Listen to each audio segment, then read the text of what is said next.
In this video, we're going to take a look at three-dimensional formulas in Excel. A three-dimensional formula is one that references items in a cell on another worksheet. So we have some sample data right here. Down at the bottom, we've got a tab called BOS, one called CHI, and one called ATL. And these stand for Boston, Chicago, and Atlanta. And if you click on the tabs and take a look at the data, you see the data is in the exact same format on all three of these. The only thing that's different is the actual numbers, but everything is laid out exactly the same. We've got product 1, 2, and 3 over here. We've got 4 quarters across the top. We've got the name of the office up here. And stuff like this is frequent in Excel. You might have different cities down here. You might have months of the year down there. You might have quarters down there. You might have regions down there, but they've all got different data, but it's all laid out in the same way. And it would be nice if you could format all of them at the same time. And fortunately in Excel, there's an easy way to do that. Before we get into formatting though, we're going to take a look at changing the names of these tabs down here at the bottom. So I'm going to change the name of the tab so it corresponds to the actual name of the city. And there's two ways to do this. I'm going to right click on the tab and I'm going to say I want to rename it. And I'm going to call this Boston. Just type right on top of it and hit enter when you're done. You can also double click, which I think is the easiest way to do this. Let's double click on the next one. And we're going to type in Chicago. Enter. And the last one, double click and type Atlanta on top of that. So it's real easy to change tabs. It's also real easy to change the order of the tabs. We're going to put these in alphabetical order, which means taking Atlanta and moving it to the left of Boston. You can see that little triangle there indicating where it is that the new sheet will be dropped. And now they're in alphabetical order. So moving them around is really easy to do too. You can also color code them if you want to. We're going to color all of these a code of blue. So right click on Atlanta, go to tab color, and we're going to choose light blue. Right click on Boston and choose tab color, and we're going to do just regular blue or kind of a medium blue. And then right click on Chicago and go to tab color, and we're going to choose dark blue. Okay. And you'll also notice that when you click on one of these, it mostly turns white, but there's a little bit of a tint of the original color there. So you should be able to pick out which is the active spreadsheet by looking down here and looking for a spreadsheet whose tab is mostly white. Okay, now we want to make all of these look exactly the same. And we need to select all three of them at the same time.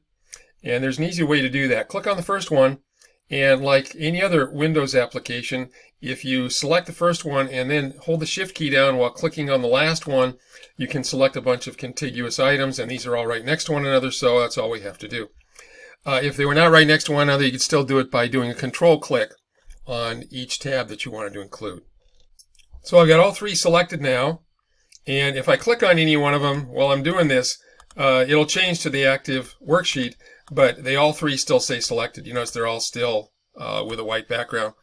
The other thing that Excel does to let you know that you've got more than one selected is it puts the word group up here at the top. And anytime you see the word group, you're working on a group of sheets, not just one. And there's also another little hint here. If you click on the Insert tab and you've got multiple sheets selected, almost everything is turned off. You're not allowed to insert something on 3 sheets at the same time. It has to be done 1 sheet at a time. Okay, so let's leave all three of these selected, and now we're going to start doing some formatting. The first thing we're going to do is we're going to select everything in the worksheet, and we're going to change the font from Times New Roman 12 point to 10 point, and we're going to do VER should be enough to get Verdana to come up, and then you can just hit enter, and everything is now 10 point Verdana.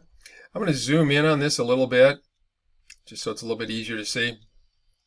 If you set the font to 10 point Verdana, the text is pretty tall in each one of these cells. So I'm going to select every cell in the worksheet, and I'm just going to go over here to the left side, and I'm going to make them a little bit bigger. We'll go up to around 18 or something like that. And it's now it's not quite as cluttered. Okay. Now we're also going to start doing some formatting here. This is a title. We're going to select everything from here all the way across to column E with your white plus sign. And we're going to merge and center that. And then we're going to go on our Home tab. We're going to go to our Styles group over here, and we're going to choose Title. Okay. It does not automatically change the height because I manually change the height a few seconds ago. So if I double click on that, it'll give you a little more room. We've got some headings here at the top of row 2. And we are going to make those. Let's do heading 2.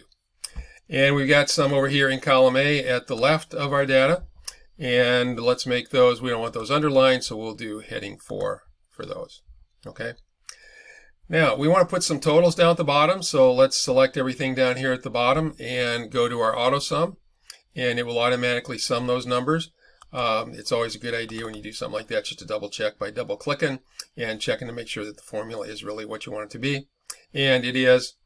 We're also going to go to the and over here, and we're going to get some product totals. So select all of the items in column F and go to auto sum, and it will automatically sum those. And again, I'm just going to do a little double click here and make sure it's summing what I think it's summing.